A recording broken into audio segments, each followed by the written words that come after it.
Happy Vinayaka Chavithi ముందుగా. Same to you, thank you. ఎలా జరుపుకున్నారు ఇవాళ? చాలా అద్భుతంగా జరుపుకున్నామండి.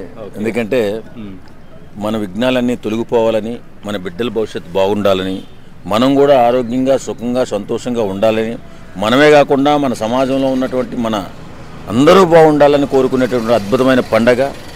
అలాగే చెరువులు కుంటలు కూడా ఆరోగ్యదాయకంగా తయారు చేసుకునేటటువంటి పండుగ వినాయక చవితి.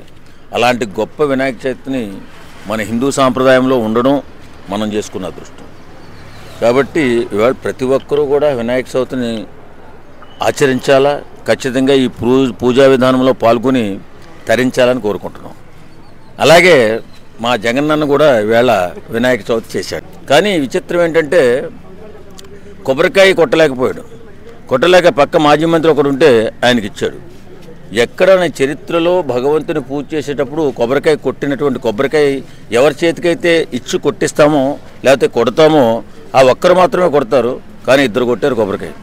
నిజంగా జగనన్నలో మార్పు రావడం, హిందూ దేవుళ్ళ పట్ల అభిమానం పెరగడం, అలాగే మన సాంప్రదాయాలను పాటించడం, మెల్లిమెల్లిగా ఆయన మన హిందుత్వంలోకి రావడం. అంటే మతం ఏదైనా ఆయన మతాన్ని కూడా మనం గౌరవించాలా.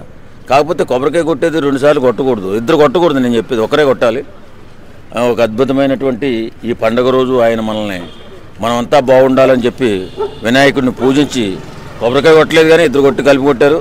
ఏదేమైనా మన కోసం ఆయన ప్రార్థన చేయడం, పూజించడం, ఆ పూజను ఆచరించడం చాలా ఆనందంగా ఉంది నాకైతే మాత్రం.